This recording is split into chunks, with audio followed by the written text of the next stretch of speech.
events that take place in the heart in a single heartbeat. That is called a cardiac cycle, okay? Now, there are 4 phases of the cardiac cycle, which we're going to get into and describe.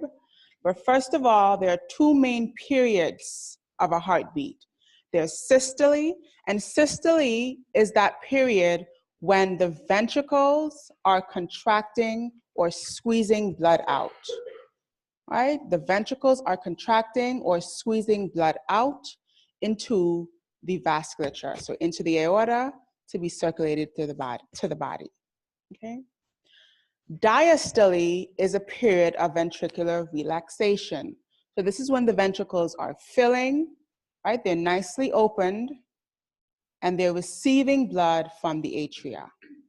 Now, as you notice, when we talk about the main events or the main periods of the cardiac cycle, we're really focusing on the events that take place in the ventricles, right? Because the ventricles are the main part of the heart that actually actively contracts to expel blood. And so when we talk about the cardiac cycle, we really focus on what's happening in the ventricle.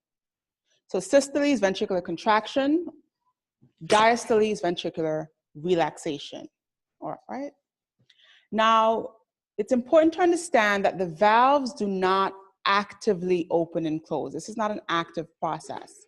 It does not require contracting of anything. The valves opening and closing is a passive process that requires a pressure gradient, right? A pressure gradient.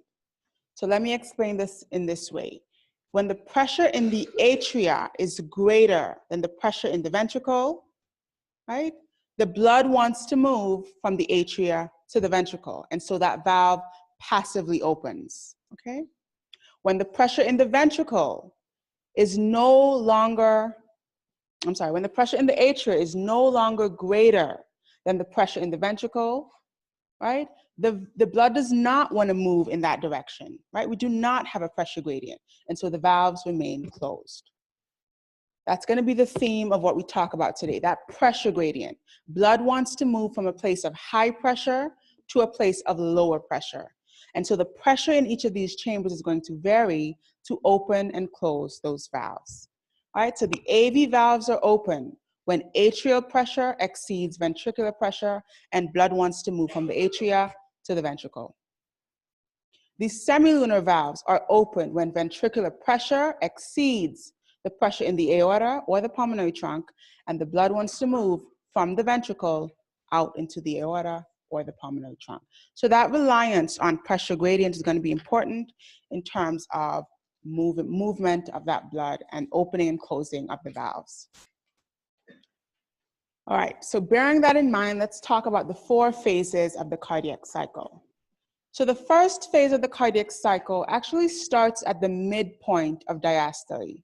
What did we say diastole was, or diastole? Relaxation, right? Filling. Blood is pouring from the atria down into the ventricle.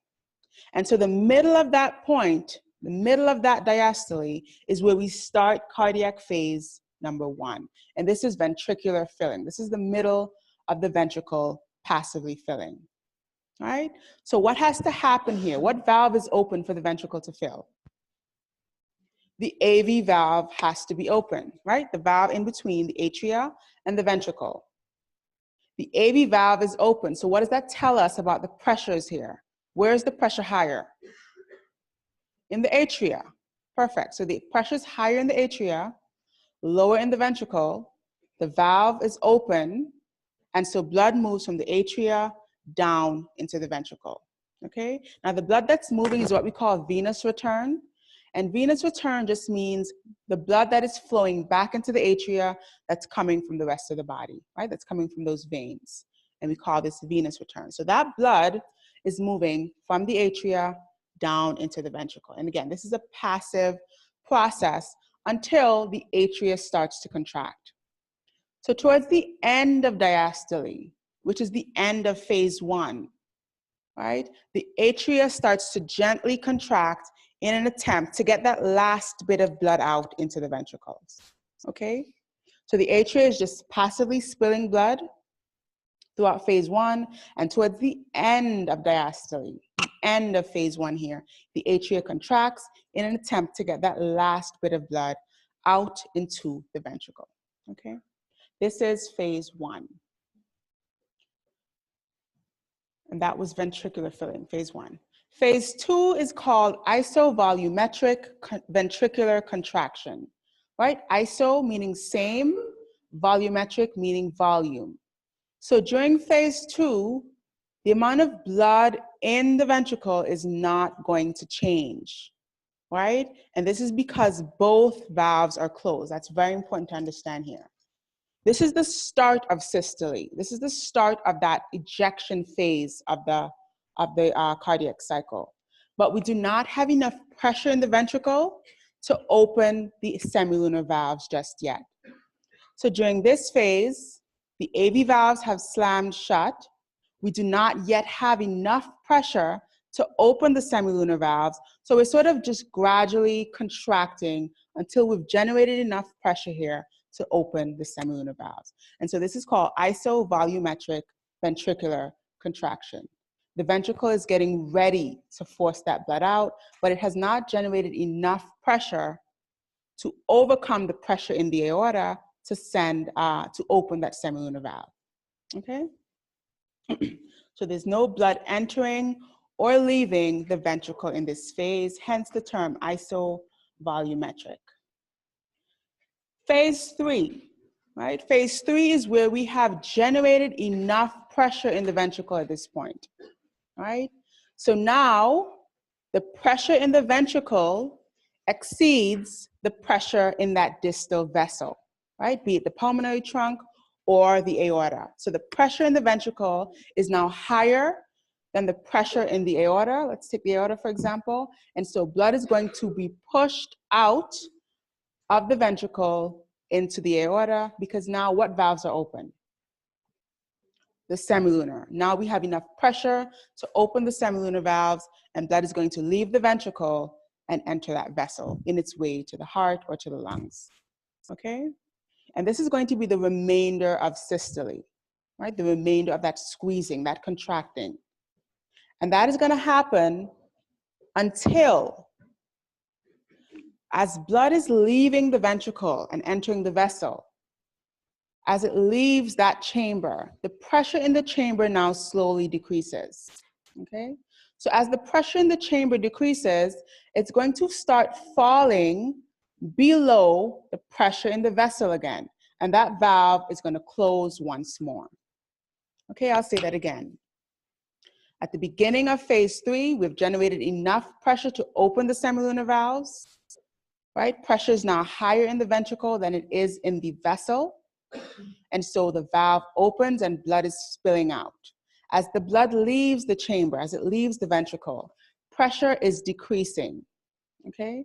And when this pressure falls below the pressure that's in the vessel again, we no longer have a pressure gradient, and so the semilunar valves close again, all right? So that is your ventricular ejection, and that is the end of systole.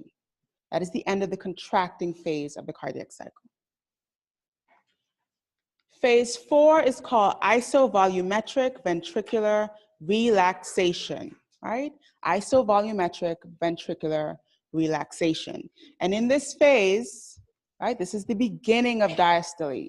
So we said when we started this cycle, we started at the midpoint of diastole, right? Phase 1 is at the midpoint of diastole.